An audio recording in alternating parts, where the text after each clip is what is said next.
Algeria hosts first Arab summit since COVID in 2019.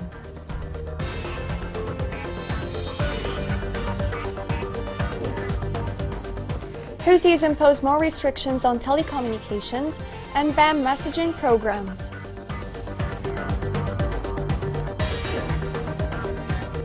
Yemeni children continue to bear the brunt of malnutrition due to the ongoing conflict.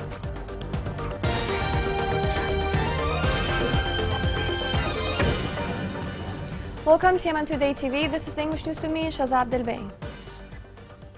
Chairman of the Presidential Leadership Council went to Algeria to participate in the 31st session of the Arab Summit Conference. The Arab Summit will open today in Algerian capital with the attendance of two-thirds of the Arab leaders and low representation of 5 other countries, while the Syrian seat continues to be frozen. The last Arab Summit was held in 2019 in Tunisia, while the years 2020 and 2021 were postponed due to the corona pandemic.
In Lahj, clashes between Houthis and the government forces renewed amid Houthi bombing of citizens' homes with various types of weapons. In addition, according to the sources, the military forces of the 10th Brigade stopped the Houthi attempt to penetrate the front lines. The area is witnessing a wave of displacement of citizens as a result of Houthi bombing of homes. Yemen, the worst famine the world has seen in 100 years.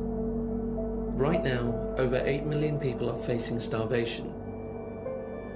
Since the beginning of the war, 85,000 children have died due to the lack of food.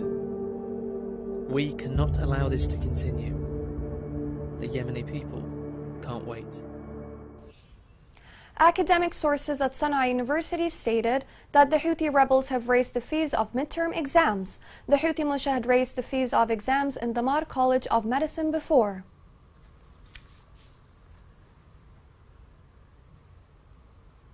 The telecommunications sector has been under the Houthi control since 2014. They have imposed restriction on users of such services in their areas. In a latest move, they have banned many popular messaging programs. This report has more details.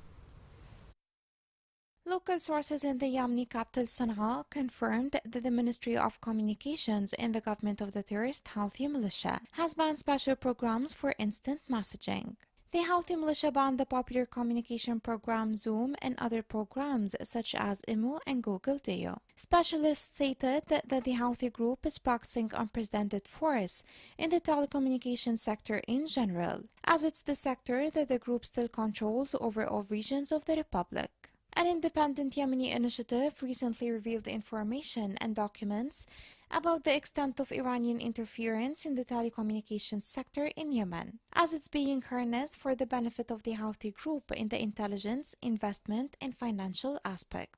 The Regaining Yemeni initiative issued a report stating that the Houthis use telecommunications as a tool of war, not a service. The communication sector constitutes one of the most important financial and logistical resources for the Houthi militia in order to continue their war against the Yemeni people, in addition to harnessing communications and its crimes and violations against opponents. And it's used to violate the privacy of citizens by spying on their communications and monitoring their movements with the aim of blackmailing and suppressing them in order to serve its tendencies, ideas, and beliefs. The Houthi militia is using telecommunication services as a tool of its media discourse by blocking websites and applications and forcing citizens to follow the militia's websites and news, and harnessing the large revenues of the telecommunications sector to finance its war. Since their invasion of the capital Sana'a in September 2014, the Houthi militia has exploited the capabilities of the state and its institutions, especially the Ministry of Communications and the Security Services, in order to impose censorship and spy on its opponents, and to practice arrests, kidnappings, and enforced disappearances based on wiretapping operations and phone messages of citizens. The United Nations Food and Agriculture Organization announced that Norway is increasing its contribution to the emergency plan by more than $9 million. FAO added that the contribution is going to strengthen the organization's response to emergencies in many countries of the world, including Yemen. It said food insecurity will deteriorate this year, especially due to the war in Ukraine. Yemeni children continue to bear the brunt of the conflict. About 2 million children under the age of 5 suffer from acute malnutrition across the country. This report has more details. The consequences of the war in Yemen are a nightmare that hunts live, as it has directly contributed to the growth of poverty and diseases, as malnutrition is a ruthless virus and its victims are many. Hais Rural Hospital, which is located in south of Hodeidah, is a vivid example of the tragedy. Dozens of children show up every month, coming from remote areas, who have been suffering from hunger, sharing beds for treatment and survival. The inpatient department of Hais Rural Hospital receives nearly from 20 to 25 cases per month, all of which are cases of malnutrition with complications, and they are being treated by Medical Solutions and Medicines and doing the necessary examinations for them. Furthermore, we receive some cases from different provinces due to the harsh circumstances during the war. Since the war that the Houthis started, children's medical condition has been deteriorating before their parents' eyes. It sentenced their childhood and their rights to death. Among these victims, this child, with his ailing body, trying helplessly to take his breath with his light weight to prove to the whole world that he is the youngest human being to resist malnutrition. In the nutrition department, there is a huge shortage of medicines. We hope that the authorities provide these medicines as soon as possible. There is also another issue, which is the delay of bonuses for medical staff. We hope that the responsible authorities be interested in this department in terms of technical, medical, and catering aspects. Young people pay the cost of the war in advance. They have been suffering from poverty and hunger since their early years and severe malnutrition. According to the United Nations estimations, more than 500,000 children in Yemen are in critical condition as a result of malnutrition. Besides, there is also the displacement crisis, as thousands of families continue to suffer in the camps of Hodeidah, along with a complete inability to secure food. Children with their cylinder bodies remain starving while the situation in Yemen alters amid expectations of a return to fighting and the continuation of the violence, the majority of which are victims of simple citizens. Last September, more than 45 children were injected with a killing cancer treatment at Kuwait Hospital in Sana'a, which led to the death of 20. This recalls attention to monitor medicine in Yemen, especially smuggled drugs. This report has more details. Smuggled medicines that violate manufacturing standards are spreading widely in Yemen. They are fatal, ineffective, and exacerbate the conditions of patients. 19 Yemeni families whose children were attending treatment at Pediatric Leukemia Treatment Center in Kuwait Hospital in the capital Sana'a developed complications after taking a contaminated dose of medicine, according to official accounts. 20 of them died, and others were transferred to intensive care. Information obtained by the media indicated that the case wasn't only related to cancer patients, as one of the children registered in the death list in the same hospital wasn't a leukemia patient. As to the Yemeni Ministry of Health in Sana'a, it is stated that the deaths were due to a drug that was smuggled to a private pharmacy without being subjected to the procedures of the Supreme Committee of Medicines. Official statements issued by the Ministry of Health, controlled by the Houthi rebels, confirmed that the tests conducted on the samples proved that the medicine was contaminated with deadly bacteria and led to severe meningitis in children. Regardless of whether the death at the Kuwait hospital in Sana'a was the result of a drug, government data agreed that the drugs were smuggled, which drew attention to the phenomena of smuggled and counterfeit medicines. Coming next in the news. War and government neglect damage Yemen's archaeological sites.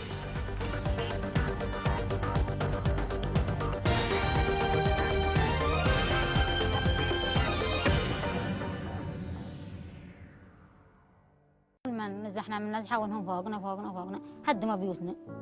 نزحت أنا وأنا بنتي بنت 7 أشهر اللي على زوجي. بعدها تم أنا من نزح في نزوح. وقبل الفريق معرض منه. صيحنا لزوجي وصار وداه هنا. صار مخيم. وقبل الفريق اللي هنا وأنا وجيعي في الخيمة. وعانني البنات ودني العلاج. ساعدني لما دخلني الشبكة. طلع علاج فيتامينات. جاتنا الأمطار. دخلت السيول وأنا والدة. دخلت السيل ما دهنت بالسيل له تحتي وأنا والدة. ما قلت لي يومين. ولا عاد حتى قدرت أشل عيالي ما بلاتي يا بنت الصغيرة اللي ترضع شليتها وإحنا والله نحن حالتنا حالة وما عاد إلا شلونا من رفعونا لمكان عالي. ووصل اليوم جسنا لنا 3 أيام والله نحن في العرب وجاونا الفريق حقهم حق الاستجابة. والله ما قصروا قدموا لنا من كل شيء. Welcome back. Houthi rebels organized a mass wedding ceremony in Sana'a, which received with local condemnation. Local sources confirmed that the rebels made the young men or grooms sign a pledging move to the battlefronts after the end of the month of the wedding. Houthis failed to recruit more fighters after tribal sheikhs and youth refused to join their ranks despite financial offers. Yemen has rich heritage and a number of archaeological sites that extend over decades. However, these sites have been damaged by the war and are subjected to possible damage due to war and government neglect. This report has more details. These scenes represent the oldest human civilization known to Yemeni history in particular and the Arabs in general, as its establishment dates back to the 4th century BC. The Temple of Awam is the main temple of the god Al-Maq, the god of the state. It's about 10 kilometers from the capital Saba. The 8 columns stand tall. From the eastern side of the temple, in front of the main entrance, is a circular wall that accommodated the tourists to the temple. On the other side, about 600 meters to the west, is the temple of Barron, the house of the moon god.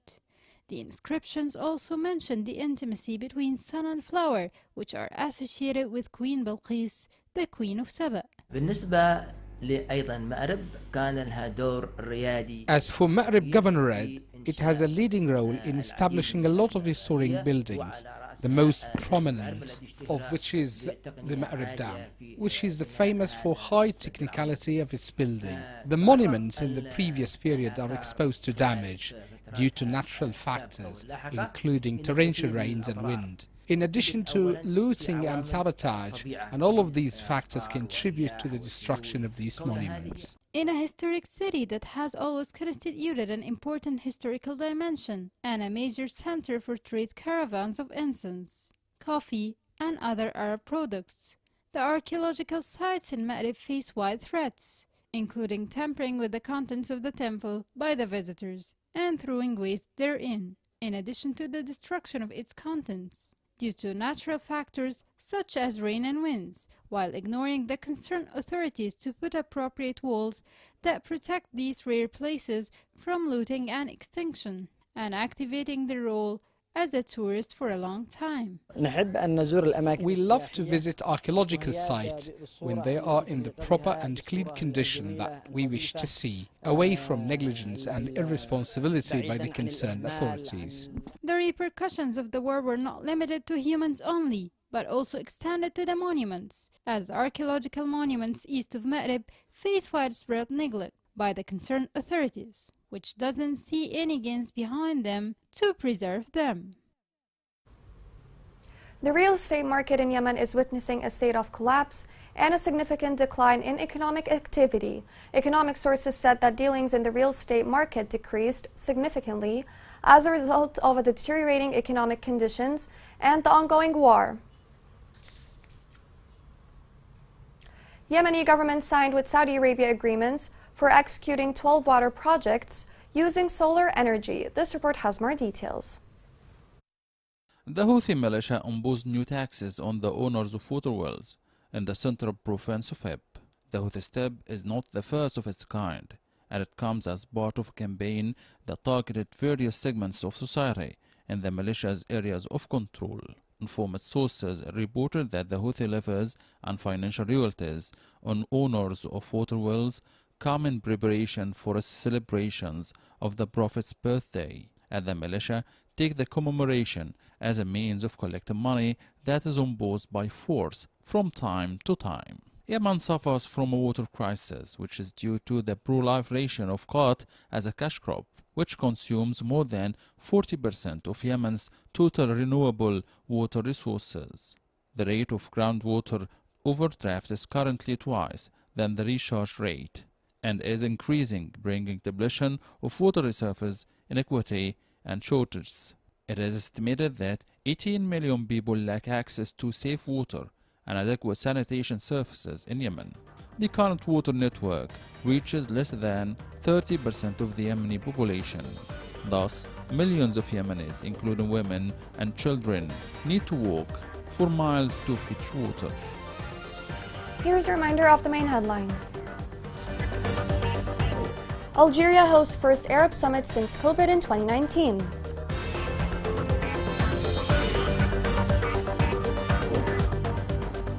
Houthis impose more restrictions on telecommunication and messaging programs.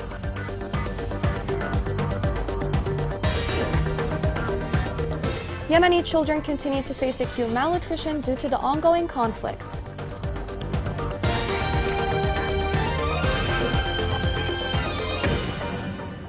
This is the end of the news. Thank you for watching.